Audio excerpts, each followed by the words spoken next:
តើបងប្អូនយើងមកមើលតុក្កតាព្យួររូបក្តាមហើយរូបមាន់នេះណាគាត់ថាតុក្កតាព្យួរនេះរៀងប្លែកជាងតុក្កតាព្យួរដែលខាងខ្ញុំតែងតែបង្ហាញរាល់ដងប្រភេទនេះគេមកលក្ខណៈជាខ្សែគេហៅ pull string ប្រភេទ pull string ថយភាគច្រើនបងប្អូនច្រើនតែឃើញខ្ញុំមានរូបប្រភេទជ័រប្រភេទ silicone អីចឹងណាតែប្រភេទនេះគឺជាប្រភេទកណាត់និយាយរួមទៅអូនមានកម្លាំងតិចក៏ទាញបានដែរនេះគឺជាលក្ខណៈពិសេសរបស់តុក្កតាទាញខ្សែឬក៏ហៅថា pull string ថយហ្នឹង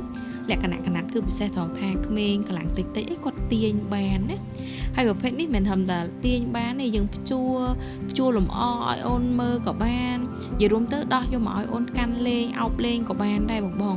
ប្រភេទនេះអត់មានបង្កគ្រោះថ្នាក់ដល់អូនទេបងអាចតែឲ្យអូនលេងបាននិយាយរួមទៅដោះឲ្យកូនមកកាន់លេងក៏បានដែរព្រោះប្រភេទតុក្កតានេះមិនថាក្តាមឬក៏មាន់គឺមានសភាពទន់ល្មើយហ្មង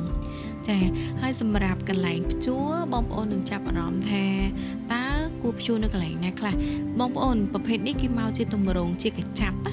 កញ្ចប់ដូចយើងកញ្ចប់អាវចឹងគ្រាន់តែប្រភេទនេះកញ្ចប់រាងធំណាអញ្ចឹងមានន័យថាយើងចង់ចាប់ដាក់នៅកន្លែងណាក៏បានដែរគឺងាយស្រួលមែនតើចង់ចាប់នៅលើអតេះរុញ troller អូនហ្នឹងចង់ចាប់នៅខាស៊ីតចង់ចាប់នៅ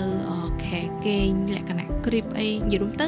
មិនមែនតាកន្លែងដែលខ្ញុំរៀបរាប់ទេកន្លែងណាដែលយើងគិតថាអូខេយើងចាប់បានយើងសាកចាប់ទៅព្រោះប្រភេទនេះគឺងាយស្រួលមែនតើក៏ចាប់យើងបត់បែនបានគ្រប់ទីតាំងអញ្ចឹងសម្រាប់ប្រភេទនេះដែរគឺគុណភាពល្អបងអត់មានហុយអត់មានអីទេសាច់កណាត់គេឡើងម៉ត់ហ្មងណា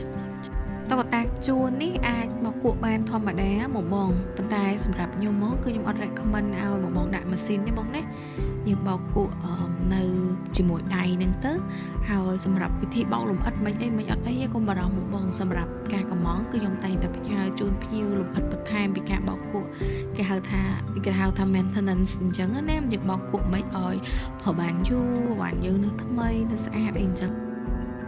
ចឹងសម្រាប់បងប្អូនចាប់អារម្មណ៍អាចដាក់កំងបានព្រោះប្រភេទនេះខ្ញុំចូលស្តុកមកបានច្រើនហើយខ្ញុំដាក់តម្លៃពិសេសជូនភ្ញៀវដូចគ្នាមានទាំងពីរម៉ូតហ្មងណា